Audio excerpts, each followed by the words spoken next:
ترب خلاص خارج النادي الاهلي بنسبه 95%.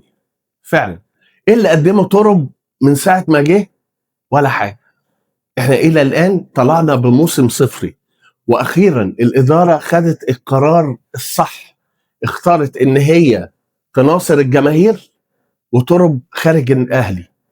وكان قدامهم قرار تاني، ان هم يخلوا ترب ويحافظوا على الماديات، وان هم ما يدفعوش الشرط الجزائي. بس طبعا الاداره اختارت مناصره الجماهير، فالغضب الجماهيري لا، احنا خلينا مع الجماهير وترب باي باي.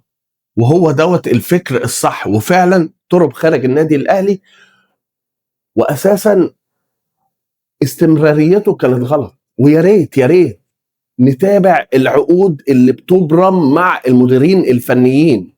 غلطه لا يغتفر مين عمل العقد دوت، بجد غلطه كبيره جدا جدا جدا. يا ريت الكل يخلي باله على النقطه دي. العقود اللي بتبرم مع اللعيبه او بتبرم مع المديرين الفنيين، لا يكون في حد فهمان، انما كده احنا توهان فعلا.